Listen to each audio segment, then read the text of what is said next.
Assalamualaikum warahmatullahi wabarakatuh.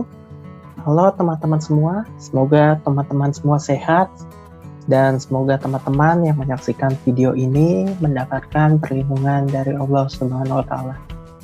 Perkenalkan, nama saya Ahmad Fajri Juniawan dengan NPM 2010 6311839. Saya dari kelas 3B, Prodi Ilmu Pemerintahan, Universitas Singapura Bangsa, Angkatan 2020. Video pembelajaran ini dibuat untuk memenuhi tugas UAS pada mata kuliah Birokrasi Pemerintahan yang diampu oleh Ibu dosen Dewi Nur Aziza, SIP MA. Pada video kali ini, saya akan membahas tentang birokrasi ideal menurut Max Weber dan karakteristiknya. Birokrasi menurut Max Weber berkaitan dengan birokrasi pemerintahan, terdapat 3 hal otoritas yang merupakan sumber legitimasi bagi pemerintahan. Menurut Max Weber, yaitu ada tradisional, karismatik, dan lega rasional.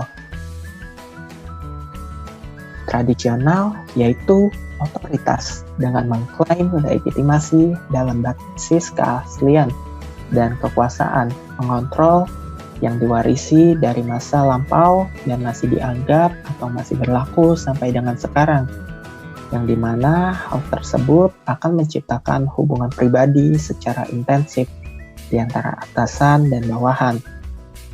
Misalnya mengenai Ratu Elizabeth sebagai Ratu Inggris karena kepercayaan lama. Yang kedua, ada karismatik, otoritas yang sifatnya sangat personal, memperoleh otoritasnya dari kualitas pribadi yang dibawa sejak lahir, yang mampu menimbulkan kesetiaan dari para pengikutnya. Dalam karismatik, tidak dikenal dengan adanya hierarki dan formalitas, kecuali adanya keinginan dasar akan kesetiaan para pengikut terhadap pemimpin karismatik. Yang terakhir, ada lega rasional.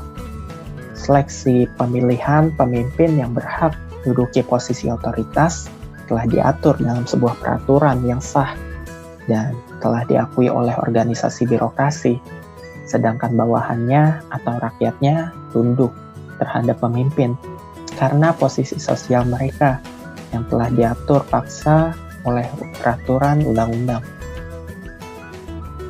Menurut Max Weber, birokrasi inilah yang merupakan unsur terpenting bagi pertumbuhan dan perkembangan birokrasi. Pada slide selanjutnya, karakteristik yang ideal dari birokrasi yang ditulis oleh Max Weber. Antara lain, ada kerja yang ketat pada peraturan atau rule, tugas yang khusus atau spesialisasi, kaku dan sederhana, penyelenggaraan yang resmi atau formal, pengaturan dari atas ke bawah atau hierarki, berdasarkan logika atau rasional, tersentralisasi atau authority, taat dan patuh atau obedience, disiplin, terstruktur atau sistematik, dan yang terakhir ada tanpa pandang bulu atau impersonal. Ciri-ciri birokrasi menurut Max Weber. Pegawai negeri menerima gaji tetap sesuai dengan pangkat dan kedudukannya. Pekerjaan merupakan karir yang terbatas atau pada pokoknya pekerjaannya sebagai pegawai negeri.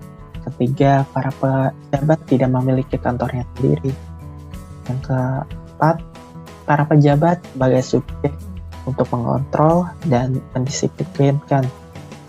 Yang kelima, jabatan administratif yang terorganisir, tersusun secara hierarkis.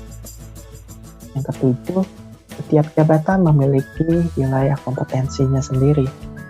Yang terakhir, pegawai negeri ditentukan, tidak dipilih berdasarkan kualifikasi teknik yang ditunjukkan dengan ijazah atau ujian. Tipe ideal birokrasi menurut Max Weber.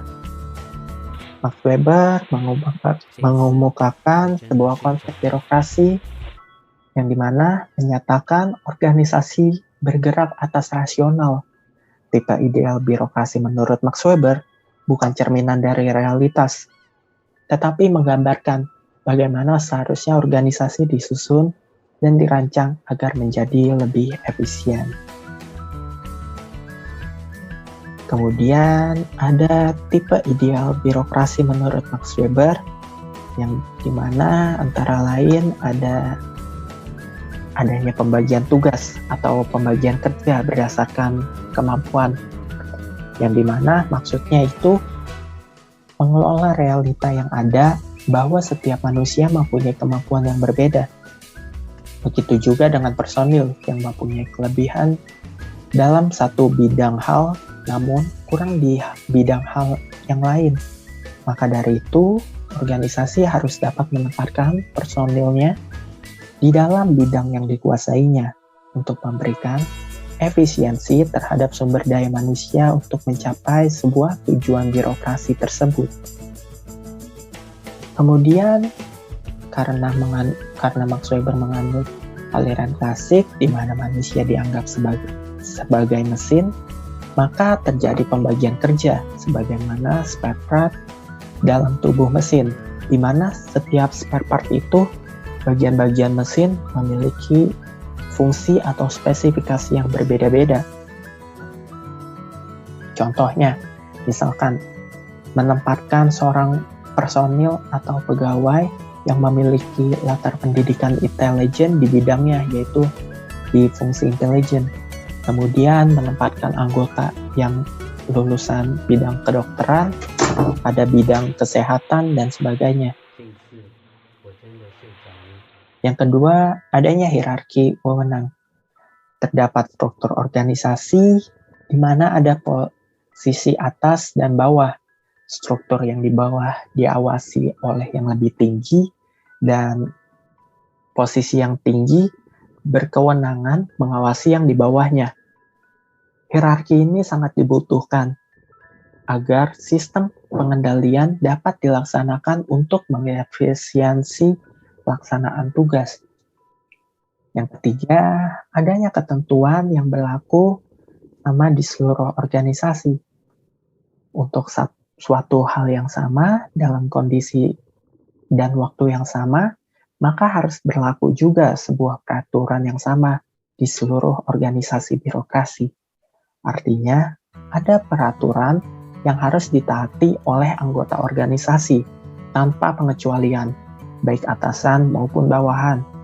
Dengan adanya pengaturan yang legaliter, maka pelaksanaan tugas dapat lebih mudah diatur. 4. Dalam birokrasi administratif, menjaga hubungan impersonal karena keputusan rasional hanya dapat dibuat secara objektif tanpa emosi. Dalam birokrasi administrator harus menjaga keputusan agar tetap objektif. Administrator harus dapat mengesampingkan penilaian subjektif dalam mengambil keputusan. Yang kelima, sistem birokrasi adalah sistem yang tertutup. Menurut Weber, organisasi seharusnya menutup diri dari lingkungannya karena dapat mengganggu kinerja organisasi. Yang kelima, pemilihan pegawai dan promosi pegawai didasarkan pada kemampuan, bukan pertimbangan-pertimbangan irrelevan. Dalam memberikan promosi jabatan, hendaknya menggunakan standar yang jelas dan bersifat universal bagi seluruh personel dalam organisasi. Dengan memanfaatkan rekam jejak prestasi dan hasil kinerja, seharusnya seseorang diangkat untuk menduduki posisi tertentu, bukan berdasarkan penilaian subjektif atau tidak adanya kaitan dengan pelaksanaan tugas. Misalnya, dengan di Indonesia itu misalnya dalam penerapan sistem merit, yaitu kebijakan dan manajemen ASN berdasarkan pada kualifikasi, kompetensi, dan kinerja yang diberlakukan secara adil dan wajar tanpa memandang ras, kulit, atau diskriminasi atau apapun. Tujuan dari sistem ini pun untuk memastikan jabatan di birokrasi pemerintahan diduduki oleh orang-orang yang profesional dan kompeten berdasarkan nilai dasar, kode etik, dan kode perilaku ASN. Dan video ini dan materi yang saya sampaikan, saya harap teman-teman bisa menyimaknya dan bisa menambah pengetahuan teman-teman. Kurang lebihnya mohon maaf. Assalamualaikum warahmatullahi wabarakatuh.